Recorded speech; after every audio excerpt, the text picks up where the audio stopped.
since ngiphumile ngiphumele eBoksburg. I mean not eBoksburg, eTsakani. Mengise Boksburg, so ithema ngiphumele eTsakani. So that bekungasi family yami bengihlalela, so ke ngakhetha ukuthi ngiyohlala ngale because ngifuna ukuthi ngihlapukele kuqala ngizithole umqondo before ngibuyele ekhaya. So mangiyenza leya that first into bengisahlala eTsakani.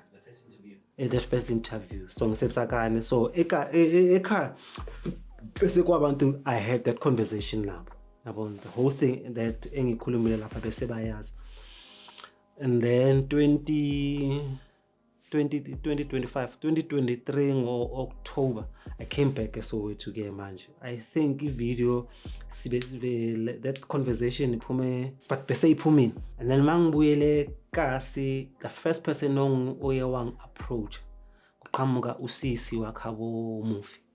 Intombazana not usisi, intombazana bekuyintanga zethu at the time, bekuyintoma girl nje intanga zethu.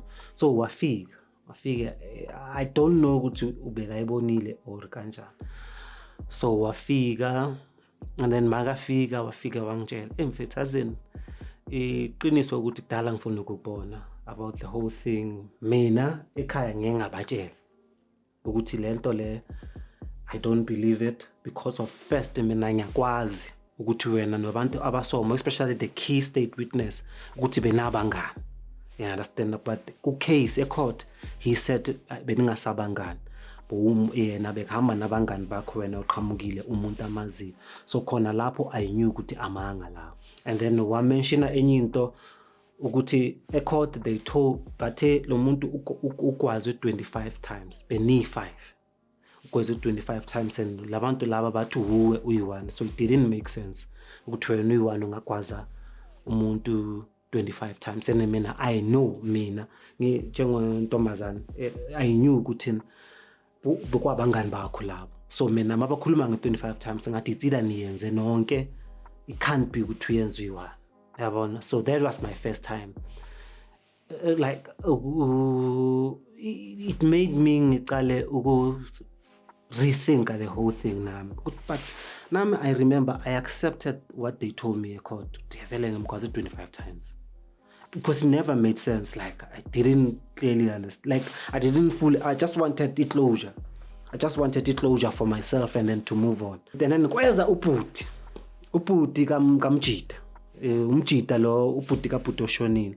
And then umjita wang approach and makafika lo mjita ngitshela Thabiso uputi before ashona.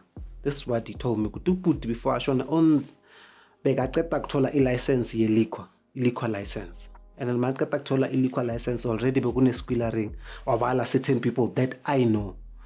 And then labantu bakhona, one of those people which bengitshela futhi umjita ukuthi one of laba enemy I knew vele but I didn't azange click in my head. What one of laba bantu laba bebasquealara on tavern, one of the taverns is Dumile Sinawan, more especially umusi ngalayenzeke ngakhona athi lo muntu lo uba umngane kababa ka the key state witness.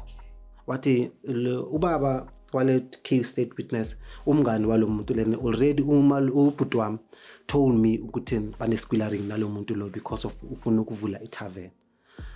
Ngimbuza okay mina ngena lapho understand what are you saying? Athi no mina what I'm trying to say ukuthi I know ukuthi in this whole case labantu laba ngithengiwe. And I was saying ukuthi nithengiwe to semususe to eliminate the threat into a competition. So I was like hey angazi. So abomaka kanje ngimbuza mfethu uthini kahle athi mina into engiyaziyo ukuthi umfowethu washo ukuthi labantu kuyawayisho ukuthi nomuntu so kunesikhayasola ukuthi kunento abafuna ukuyenza because they found out ukuthi une into and then manje he feels unsafe and then the next thing after isikhathi uyashona and then makashona into khona it doesn't make sense because of manje abantu abamshaya abantu basikaslak referring to abangani bami laba bayi2 because mina nami that was my thing mangibabuza ukuthi awuthi kanjani ni attacker umuntu wasekaslane because mina remember bengekho bengisemuva ngiyogcoka isilamba ngisalele emuva mina. So ba initiated this whole thing angazi bekwenzakalani. Mina ngize sengifika ku scene already I crime say committed.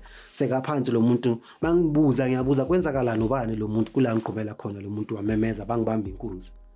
I understand. Already beseka phansi, sekangibamba, sekuyamemeza, sekabamba inkunzi. And mina I used umesibe nguphethe. Yabona just ukuthi ngifuna ukuthi ngiyeke ngibaleke. Yabona.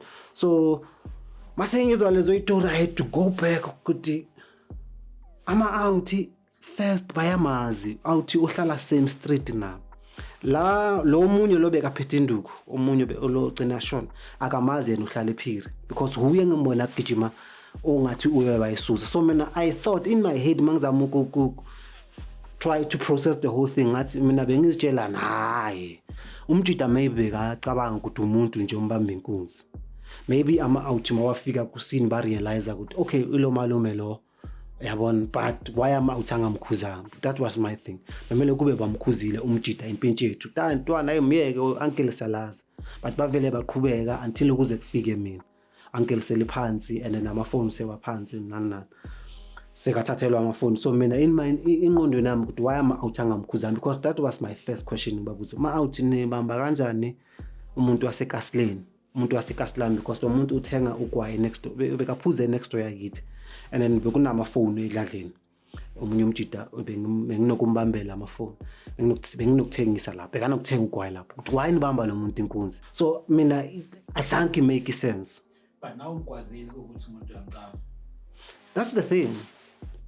Phela la kule scene le mina mangena kusini ngimfika ulele phansi ngiyabuza ubani ngiyasondela kusebusuku and phansi kwesihlahla kunomthunzi nyana ngiyafika ngifuna ukusondela ubani lo khambani and kula ngijampela khona mangijampela kula sengibona khona ukudubana no obvious ngimkwazela ngifuna ukubaleka uyamemeza ukuthi bangibamba inkunzi ngicela kufika mina sabaleka later on sezwa ukuthi ushonile. Angifuni ukuthi ngizama ukuthi maybe amajita wami ukwazile in I don't know bengisasekude mina ngizotake my part engiyenzile hence but the only problem bekuyi 25 holes azibuza kompela ngimkwaze 25 holes 25 holes ngesode ngiphethe isode benga. So ukwaza umuntu 25 holes ngesode phela this thing already le if ngayivu if ngiyayibona le already le ukwazi umuntu angeke ukwazi umuntu 25 holes ngento engaka like think of it like look at it like four holes is enough ukuthi umuntu angashona nga this thing not 25 holes and leya sorte leya nangisasho benga bemba pomanga. So mangizwa this thing ukuthi ngikwazi umuntu 25 holes angifuni qama manga ayizange ngimekele sense nama out the way bayisho ngakhona because nabo basuke remember mangihamba nabo ne sibalekile sabaleka ngiyababuza bafethu why nibamba lo muntu inkuzi asho kude emfe like wayemgwaza ntwana abo ntwana abo le nto le afedi abo bana abasibonile abo ile nto le ukuthi we never addressed it properly azange sihlale sisho ukuthi okay ubani nomgwazi in ivele yaphela lapho. And then at the back of my brain mase ngizwa sengiboshiwe mina because at the time sihambe sonke sayophuza yenzeke Friday Saturday besilale ngingalala eroomini la khamjida lo key witness alala kubo sahamba Saturday ngoba besiphethe ezinye izinto sahamba sayothengisa sayebheshini sonke sase safike ebheshini yena wafike wasusi phela sakwaza uMr Party sacisha ibhashi yavalwa bese fikile ukuthi ngaso sikhathi bekusana ama street bash kwavala ibhashi because of yena usukela uMr Party yena noMr Party uthema bakaphakama uyathi ukuthi si carry speech sakwaza uMr Party nempintshi zabo sicela sigijimisa almost half of ibhashi sibaleka yabo. So sonke leso sikhathi leso masihamba we never really addressed the whole thing and he never really said it explicitly to ubulalelwa umuntu Thabiso ubrother kaMufi uthi ubaba uyena we address almost the same ngosisi wakhe uthi kimi Thabiso if labantu laba mina bebangena sandla they know ukuthi wena umngane nomntanabo they know uhamba nomntanabo bohlezi uza like no one akekho umuntu ongaphika la lokushini ukuthi wena nomuntu osona abangani kuyaziwa but ecourt mabayobhalisa statement kubhalisa statement esifwela nalo muntu so anazana anisabangani umzali wakhe uvumile ukuthi abhalisele so statement ukuthi anazana anisabangani.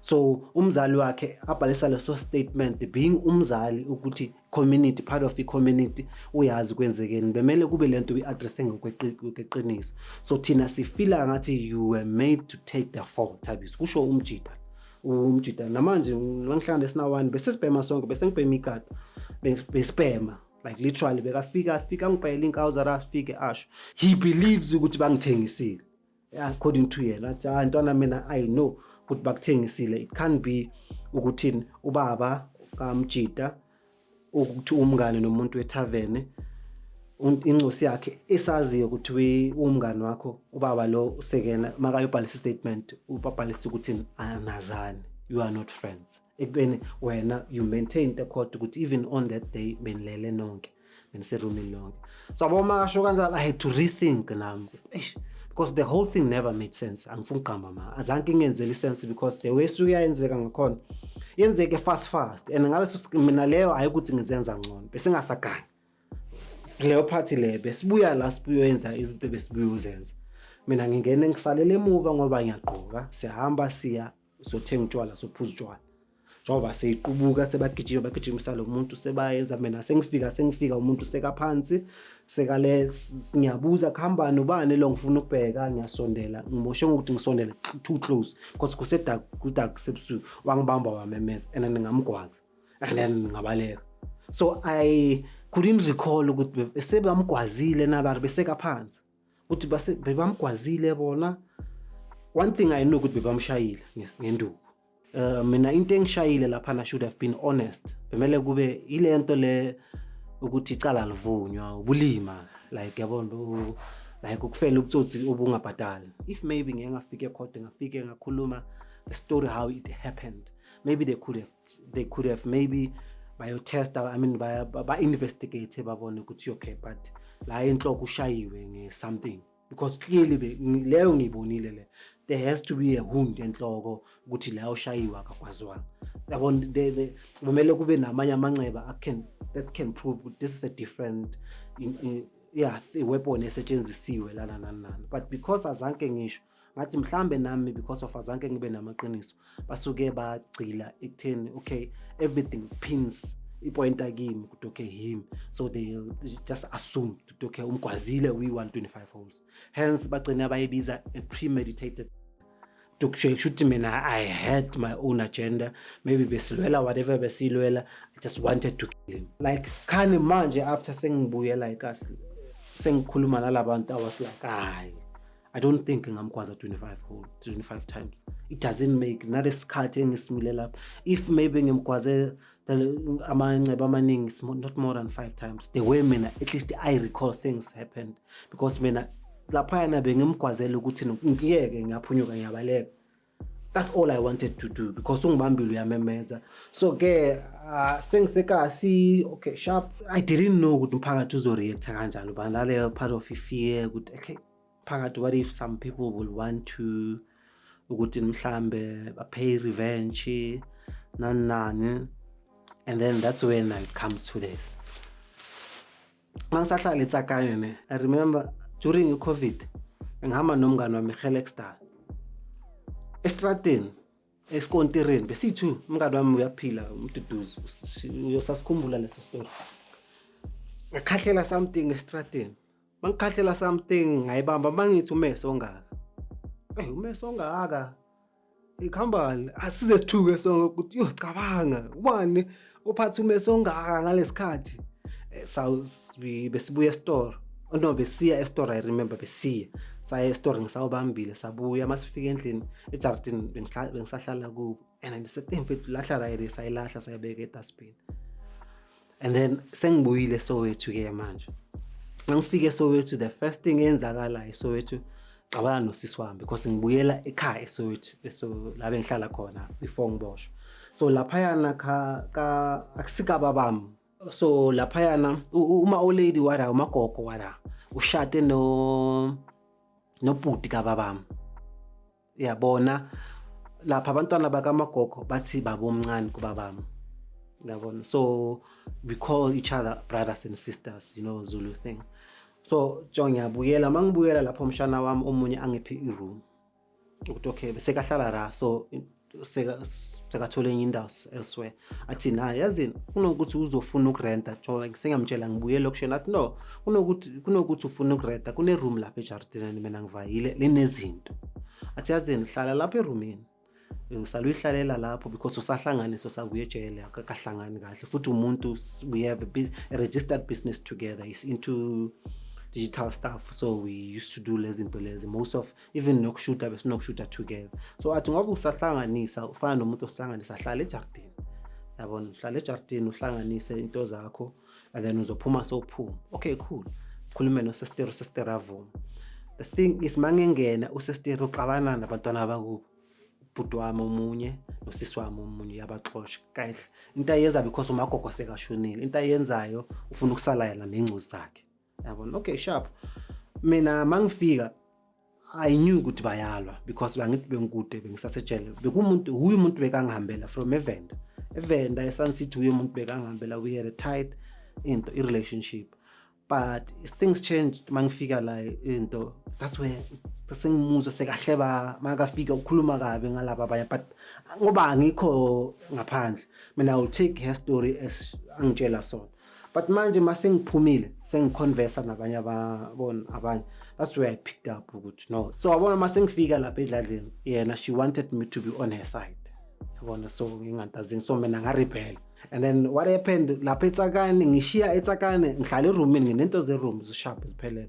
So mangisuka le eTsakane ngiza ngapha ile room la kaMshana linezinto, akuna space sokufaka ezami ngiyashiya ngale eTsakane ngiyazibhadalela first month while ngisazama ukufigure out indaba ye-space ngapha.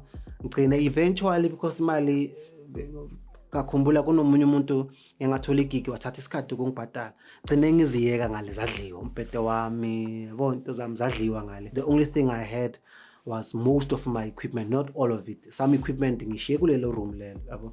Ngathi nasami impahla zami ngathi ngizoqala ngapha because isaxabana noMasten ngingamtshela ukuthi nginegigi ngitholile igigi but makungena imali ngizobhadala. Lo muntu lo wadelay ukungibhadala, sicabana noMasten ngicina ngamtshela mfethu ngishiya izinto zami lapho, give me some time, you know angaze ngakwenzela stress. Yabo secela ngihlala ngapha sixabana sister, sixabana on the basis of yena she feels like ngisayida nobhuti wami, the one ukuthi all along umpresent esumuntu omubi, ubhuti wami umshayile na. So sixabana mina ngicitha ngimphakamela ngimtshela dog angeke. Masixabana ubhuti wami wathini ngihontshe roomini lakhe, ngihontshe roomini lami. Mangihontshe roomini lami usisi wami ngithatha ngise kumphakathi. Angise kumphakathi kunento benye bathi yini Sanka or something. They address lezi zinto eSoweto, more especially ngale, I don't know whether sonke eSoweto, but sekuna listing yabantu izindlu yokuleli izindlu. So that group of umphakathi i-addressa lawo ma-matters ukuthi okay maybe omunye umuntu ufuna ukuthengisa indlu, ufuna ukuxosha abanye. Usisi wami mangise ra, abona makangisa ra yena ufika athini athi lo mfana lo uye lo wabulala lo muntu lo yana. Ohambile wayejele, samxolela ngoba umntana wala endlini, samxolela ngoba bekasitshela ukuthi yena uphendukile sekako yakholwa umfundisi. Well, I have diploma in theology, so athi naye sekathe umfundisi samxolela. So nakho sekayabuya makabuya sekavuke into zakhe. Kanhla leyo that whole thing leyana they call you nawe esumangalela. Yena we complainant ufake complain ukuthi ucela ngihambe kubo, ucela ngihambe kubo futhi the key thing angisumntana wakubo, bekacabanga ukuthi ngumntana kababa omncane wakhe. And then uthi mina ngithi mina angisumntana kababa omncane wakhe because the thing was we had a squirreling, ubaba wami washona. And then ubaba, I'm being honest, we had zero relationship no baba. I tried things before ngene ejele nanambe yangazingeni. So uthe makashona mina bengise Israel ngiyazigowela, ngiphume ejele ngiyayenza. They want mina ngihambe ngiye Northwest ngiyomncwaba, anginamali. And then at the time beku contribute futhi, I can't contribute, angina contribution. So mina I'm practical in the sense that if we couldn't have a relationship usaphila, because angikholelwe emadlozini. So if ushonile, I feel like there's nothing we can do. There's no chance that we can revive that relationship.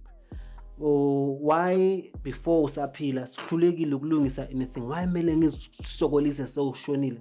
So mina I told her usisi wami ngaleso sikhathi mangitshela ngefuneral ukuthi mfethu wena uwazi your relationship yami nomama.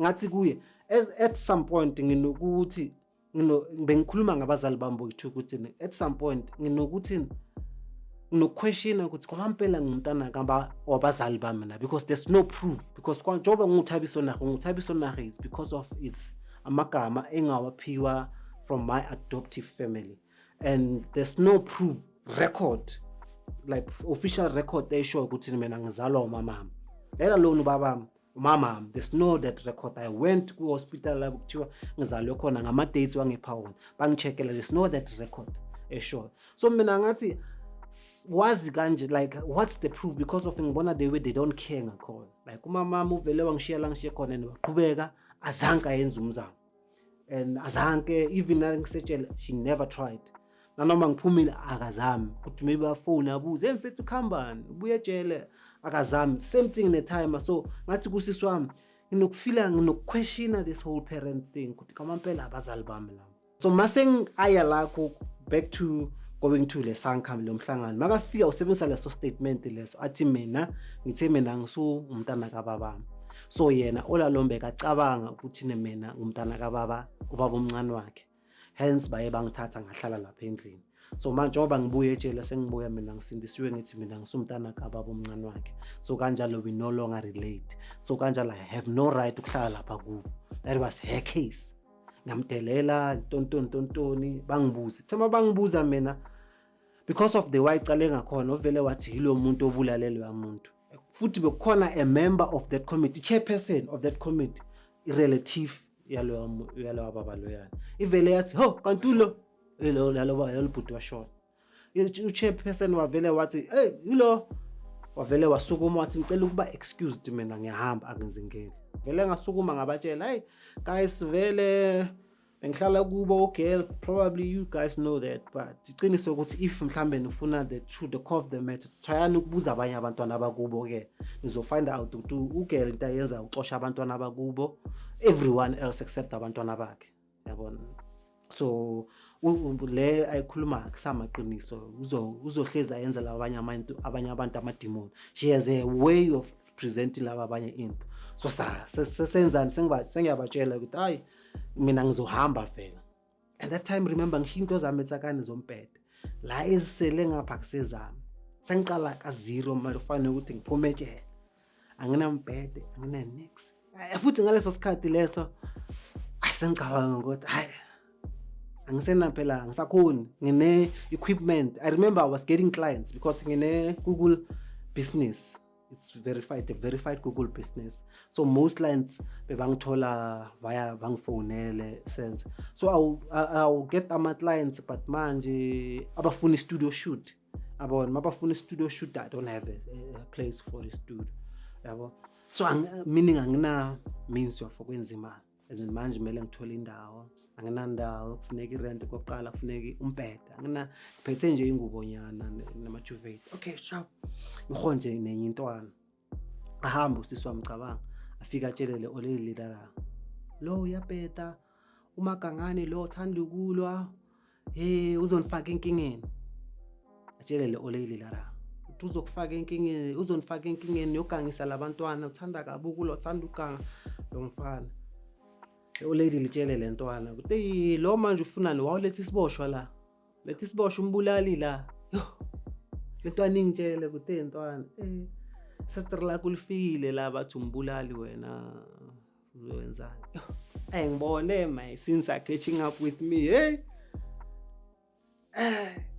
sengimele manje ngiphume ekhawele ntwana ngisenayo indawo uhonje ntwana yangikhonjisa. Every time mawushintsha i-address ku correctional wherever la uyakhona, while usasayina iparole wherever la uyakhona, they need to come bazo confirm ukuthi uhlala lapho, and before bazo confirm they need someone uhlala lapho oshoyo ukuthi kwamampela lo muntu uhlala la, we accept him uhlala la siyamanzi.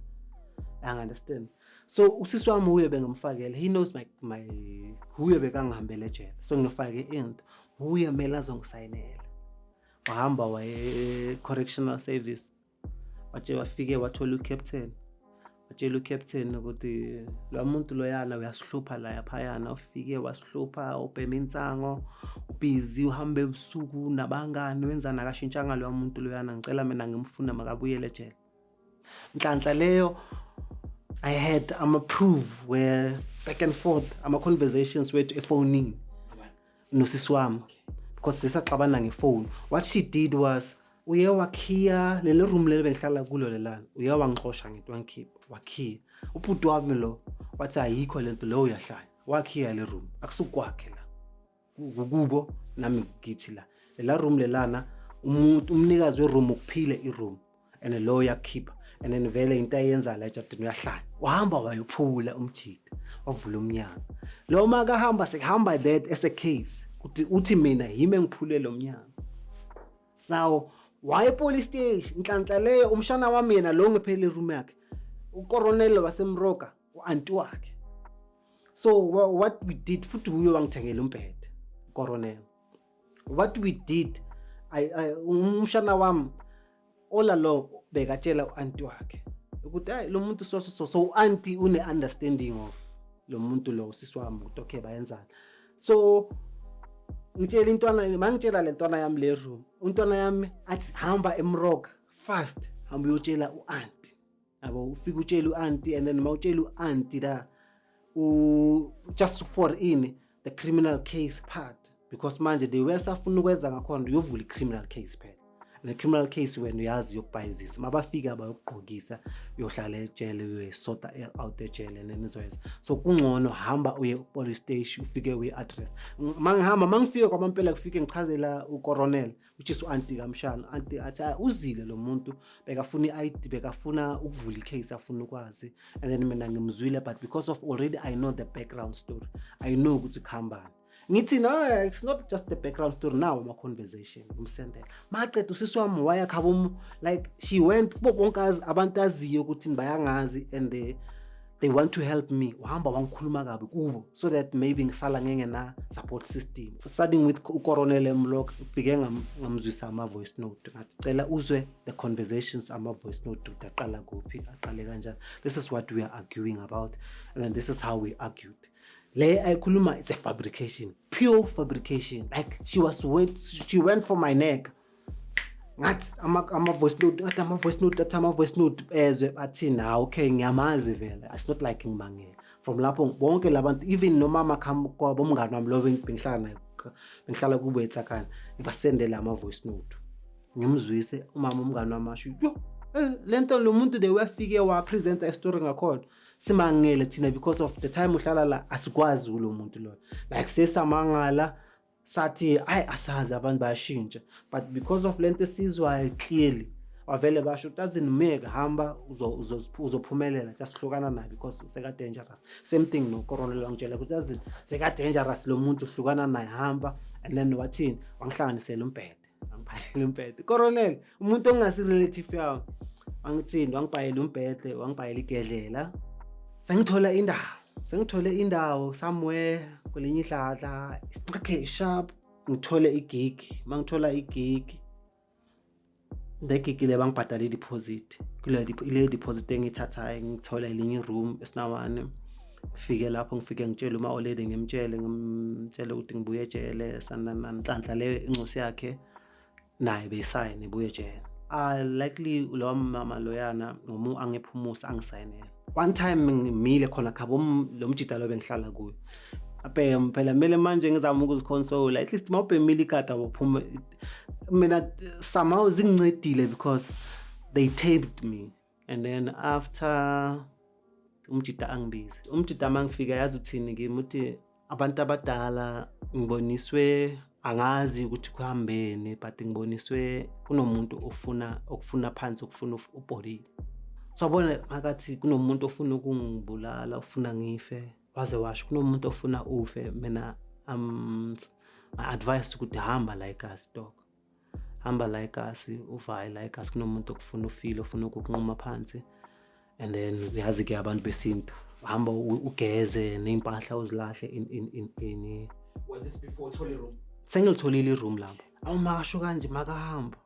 That's where now Thank Okap 3-star hlezi la is coming khona kulelo almost the same viki lelo fike intwana impintshamba yadala itopelo mesele seyafika kimi eTheps so Don ase ngivele ngacabanga wena vele wacabanga mina kuhamba kani nje yaba athi bheka khipha la ile hayi makayibheka ngihalele vele phela ngithi manje bafuna ukungibulala phela ngiphethe ukapi uzwile bathi bafuna ukungibulala lo muntu ofuna ukungibulala hayi mangibheka ngithi hayi yahlanya loyo makeze.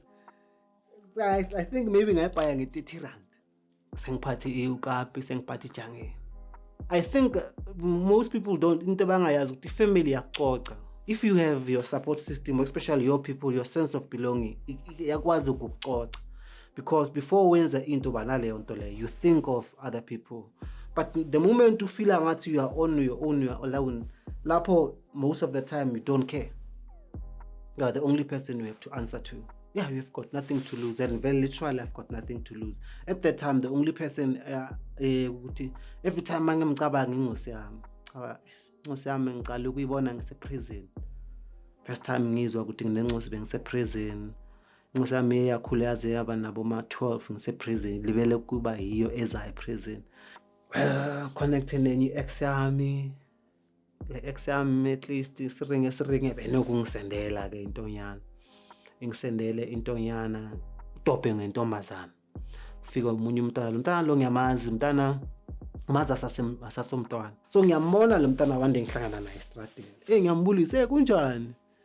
Ngikhona ubuya phi eza angilandele masicala sikhuluma ku-tell ukuthi hawo ngathi usekape mama drugs ngathi seka street kid nyana. But you could see nyana kunaleyo ntonyana leyo but siringa.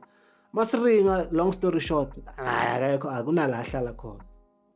Akunalahlala khona kubo bamxoshile. So ugele ke ngicina makangitshela istory sakhe angitshele into engizwisa ubhlungu ke mina.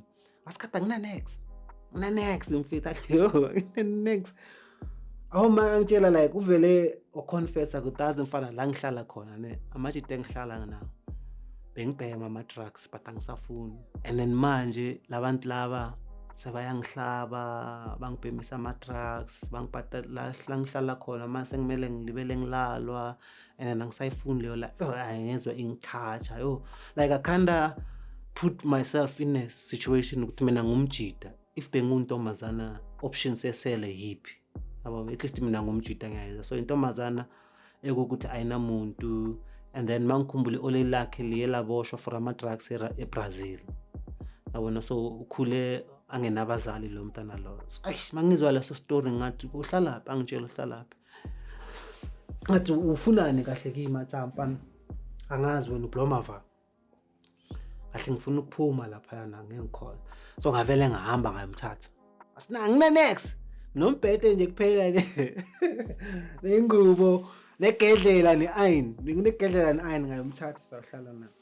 Abarazanke ngimenze next. Take that one like lapana ngazi like I knew ukuthi besilala empedeni eyi-1 ngikuzama ukubrush azange angifuni uqamba manga because I kinda saw situation beka kuyo and then I could relate because of kwamina situation bengikuyo manje situation ukuthi ngidinga ukusizwa kwamampela bengidinga ukusizwa and then I would love umuntu ongisiza angisize without taking any advantage yabo so nami ngathi okay ngamthatha sahlala sabloma nyana and then from lapho at least ngathola nyana ama gigs ngaba able to buy ama data and then ngaphanda and stuff ngicala ngathi kuyavuleka and then until kufika enye out ye colored ye my friend from Kliptown mabafika sengimele ngibaga estate ngimbuze mina lo my friend lo uthumaze lapha athi no one of abantu bengibazi kudala because bekasebenzisa ifone yami so I could see ukuthi bekane badu kwamampela kudala. So to my friend Pakistan yeah lase Kliptown so le Pakistan leli lafika lazombona malifika lizombona obvious limele libhadale phela. So bafuna isikhathi ngimele ngibaga steady ngibaga chance ngaphuma ngavaya khumbula lathenga ugwaye lathenga utshwala la ngithengela igada mina thenga igada ngabhema ngihamba ngayobhema ploma namajita and then mangibuye emajiteni mangibuya my friend sekulate iKliptown iBolt abayithatha ebusuku once kwashaba certain time eKliptown ama request eKliptown abawathatha. So he couldn't get a transport to Kamba, so he had to alale alale lapha kithi, and makalala lapha kithi sekumele mina ngiyofuna ukuyohontsha elsewhere, kumele ngiyohontsha ema-outhini wami bayenze, ngahontsha ngahamba. Mangibuya le following day ukele mangibuya ubhala kakhulu phansi, mntana abantu wahlanya after lapho.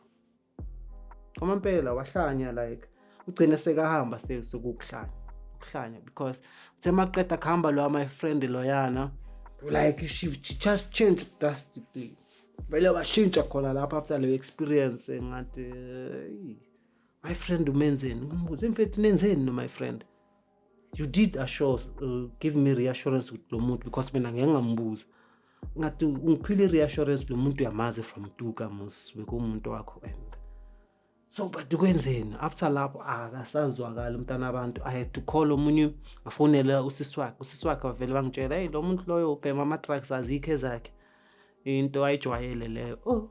Kufonela omunye umngani wakhe bekahlala eFornageng, umngani wakhe ngimazi ukuthi ukela ngithi beya communicate ngefoni nami and she will tell me bese kufana ukuthi sabantwana bomuntu sama roommate so she will tell me zonke izitori zakhe zasemuva nani and then wangitshela ukuthi hayi lo muntu lo bekumngani wami wakuduka and then umngani wami uyu umuntu ukuthi whenever kuba nento and then ngifonela mfethu ngumuntu oso mina and umuntu osovele washintsha drastic, vele washintsha nje angazi ukuthi kwenzakala that. No, I know those episodes zayenzeka into ukuthi uhlezi ayenza. So what triggers it I don't know, because uthe makahamba she said something wathi kimi Thabiso uyangilahla and I've never felt disprotected ever since uhlala nami. Like akunomfana mina I thought washo straight I thought ukuthi uzofuna ukuthi ngiphike kuke ngenandaba.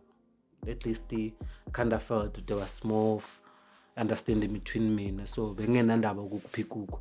But you never azange ngifuna ikuku, azange like bungiphathise like ngathi ngumntana kini, like literally umntana kini. And lapha kama stand ngathi umntana kithi, ngathi kanjalo kuma stand because uma stand mele ngichaze ukuthi ubani ngathi umntana kithi. So now usho lezinto lezi alibele sekahlanya kulawo ma episode like lapho like as she would just snap out of reality nje abe uzukuzuku but bangayenzi acting mase ngizwa beba worse kima zakhe. For example, I mean for real azange like ubeka khuluma nje into eyiningi and mangimtshela geza she would yonke into engimtshela yona bekayenze geza bekazogeza aba mageza bengizophuma geza no ntwana ngimkhuze ntwana bheka amaphepha obugwayi wenzani she would acoce ngathi uyacoceka futhi abuye back to life ubone ayenze and then masicala siconversa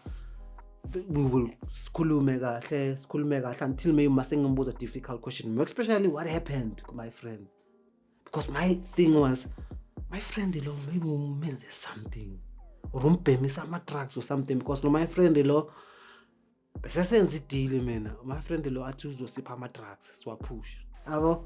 So ngithi mara maybe lo my friend umbhemisa ama drugs or the sexual experience or wenze some sort of a ritual or what is it. Mangimbuza lapho kulabe ngathi she comes back to she snaps out of reality futhi sekaqala uyahlanya until kuze umngani wakhe amthatha then ke bavaya.